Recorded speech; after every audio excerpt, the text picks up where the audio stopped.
Ang sinumpang puno ay may isang naninirahan. Isang malisyosong woodpecker na pinangalan ng Peklin. Hindi tulad ng iba pang mga ibon sa kagubatan. Si Peklin ay nagtagumpay sa pagdudulot ng pinsala. Nagbutas siya sa mga puno, kinukutya ang iba pang mga hayop at nagpakalat ng mga tsismis na nagdudulot lamang ng sakit at hindi pagkakasundo. Ang mga hayop ay natakot sa kanya, ngunit walang nangahas na hamunin siya. Ang sinumpang puno na puno ng madilim na salamangka nito ay tila pinalakas ang kalupitan ni Peklin at magkasama silang naging banta sa kagubatan. Ngunit bago tayo magpatuloy sa ating kwento, kung bago ka pa lang sa ating channel at mahilig kayo sa mga kagaya nitong mga video na kapupulutan ng moral lesson, ay maaari bang pakisubscribe ang ating channel na Vando Vlog at pakihit mo ang notification bell button para sa maraming pang-upload na video. Kagaya nito, maraming salamat at magpatuloy na tayo. Isang nakamamatay na araw, isang batang ardilya na nagngangalang Mira ang nakipagsapalaran ng napakalapit sa puno ng sinumpa. Si Mira ay mausisa at mahilig sa pakikipagsapalaran, hindi katulad ng ibang mahiyain na mga hayop. Narinig niya ang mga kwento, ngunit hindi siya naniniwala na ang isang puno at isang ibon ay maaaring mapanganib. Habang papalapit siya, tumawa ng malupit si Peklin. Ano ang nagdadala ng isang walang muwang na maliit na ardilya sa aking puno? Ngumisi si Peklin. Naparito ako para tingnan kung totoo ang mga kwento. Matapang na sabi ni Mira. Talaga bang isinumpa ang punong ito o ang kasamaan mo ba ang nagbibigay dito ng ganoong reputasyon? Tumawa si Peklin. Foolish girl, this tree is cursed but it thrives on my power.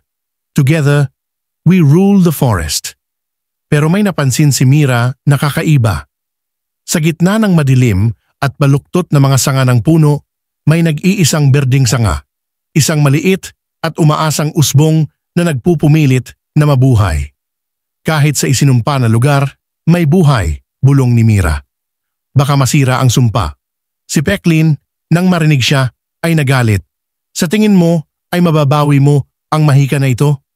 Ang sumpa ng puno ay kumakain ng kawalan ng pag-asa at ako ang pinakadakilang kakampi nito. Galit na galit niyang tinutukan ang berdeng shoot, sinusubukang sirain ito. Si Mira, gayunpaman, ay mabilis. Tumalon siya sa malapit na sanga at sinangga ang usbong gamit ang kanyang maliit na katawan. Maaari kang magkalat ng sakit, ngunit hindi mo maaaring patayin ang pag-asa, matatag na sabi niya. Ang kanyang katapangan ay nakakuha ng atensyon ng kagubatan.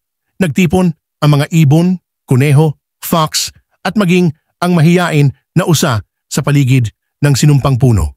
Nagsimula silang magtulungan, umawit ng mga salita ng kabaitan, nagbabahagi ng mga kwento ng pag-ibig at nagpalaganap ng liwanag. Ang sinumpang puno ay umungol at pumikit habang ang kadiliman sa loob nito ay nagsimulang kumalma. Sumigaw si Peklin, sinusubukang pigilan sila, ngunit ang pagkakaisa ng mga hayop ay mas malakas kaysa sa kanyang masamang hangarin. Dahan-dahan, ang madilim na balat ng puno ay nagsimulang lumiwanag at ang berdeng shoot ay tumaas at mas maliwanag.